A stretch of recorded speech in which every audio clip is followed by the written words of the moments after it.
What's up, Jet fans? I actually just got back from this game. Jets game 3 lost Pats at Jets. A 15-10 loss in the rain. Like I said, I was actually at that game, so here are a few pictures I took there. Um, it was raining, and it was a low-scoring game, so that's never fun. I think the rain made it low-scoring, but also just the way these two teams are. I think that also played a big part into the low-scoring game. But actually, the seats I had were pretty interesting.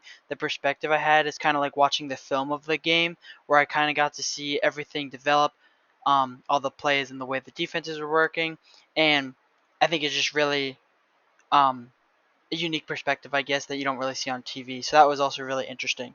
But anyways, let's jump into the not fun part about it, and that is how the Jets did.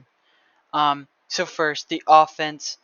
It once again, I think I don't blame Zach Wilson, but with the offense not having their leader, which was Aaron Rodgers, it just didn't look bad. It just did look bad. Rather, it did look bad.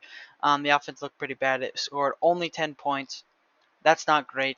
Um, And I think something that I really is like it's just not creative, right? Especially with the way the Patriots offense works, which I'll talk about that actually when I'm talking about the Jets defense. Um, it's just the Jets don't run a creative offense. I kind of blame Hackett. I'm not saying fire Hackett because I want Aaron Rodgers, but I think Hackett really depends on Aaron Rodgers, just like Aaron Rodgers really depends on Hackett.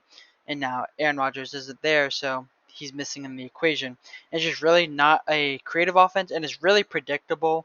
um, like run up the middle. All Jet fans know this really. Run up the middle, pass on third down and miss. The Jets did that plenty of times. So it's just like not creative. It's very predictable. Which you know, Bill Belichick is going to eat that up. He's going to destroy that. So not a lot of great things. The other thing I wanted to say about the offense, because there's not a lot, unfortunately, was I think they gotta let Zach play. They're too afraid of him failing that they're like keeping him like they're making him a pocket passer when he's not a pocket passer. I think it was last game where they were the Dallas game where in the near the end of the half he was like scrambling and getting a bunch of yards. I think they need to let him scramble. They need to let him run. I know they don't want him to get injured because all you have is Tim Boyle, but he's going to get sacked anyways because this offensive line is not that great. So I think let him play, let him run. He seems like he's not playing like himself, and I think that because the Jets are afraid that he's going to fail, I think you have to let him fail if that's what is going to happen, or hopefully he's not going to fail. But doing this is just not working, obviously. The Jets only scored 10 points. Um, so the offense just did not look good at all. Um, Anyways, let's go to the defense. The defense, once again, I don't know what's going on with this defense. They were supposed to be one of the best, if not the best, defenses in the league.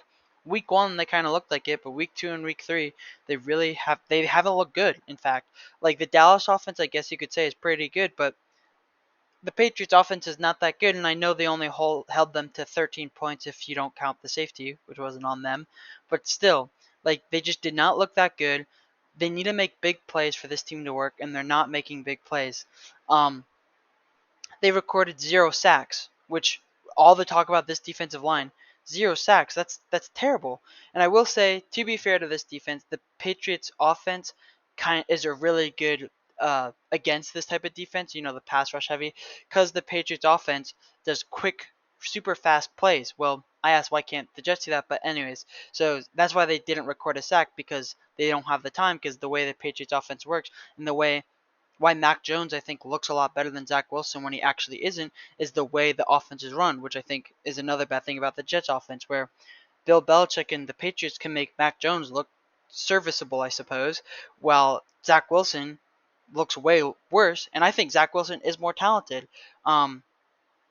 And I think that's an issue in this defense. This great defense that everyone was talking about really did not look that good in the second week in a row. 2 out of the 3 weeks they look bad. So on average, this defense is playing bad. I would say. I get they only held them to 13 points, but once again, all the talk about this defense, I kind of expected more, and they let the Patriots go on on long runs. So I think if the Jets defense were able to get a few stops, this game could have been a lot more interesting. So now I want to kind of do like an outlook on like what's next, right? Because I did my game predictions with Aaron Rodgers at quarterback. Obviously, that isn't the case anymore. So I'm not gonna do every game, but right. So they beat the Bills, they lost to the Cowboys and Patriots. Next week is the Chiefs. I think that's everyone's gonna predict a loss there, unless something crazy happens. But the Chiefs are gonna beat them, and the Broncos, which I'll get to that, and then the Eagles are going to beat them, and then that's the bye week. So that's two basically guaranteed losses, and I also have them losing those games with Aaron Rodgers. So it's not like, I'm not saying there's anything worse, but here's what I have to say. So there's two guaranteed losses. That's 1-4. Now you look at the Broncos game. 2-4 is not the worst look, especially with how hard this schedule is early on for the Jets. But the Broncos, they have not been playing well at all. They have been looking really bad, and that will be the benchmark. Are the Jets, slightly below average, but they can beat the bad teams, but they really can't beat the good teams? Well, they beat the Bills, I suppose, but are they going to look like that? Or are the Jets in the running for one of the worst teams in the league? And I think that would be the case if they lose to the Broncos. Because then you're 1-5 going into week 7 in the bye. And that is just not a good look. So we'll have to see. I will start if they lose to the Chiefs. Obviously, even with Aaron Rodgers, I think they would be underdogs. Eagles as well. I think the Jets with Aaron Rodgers would be underdogs.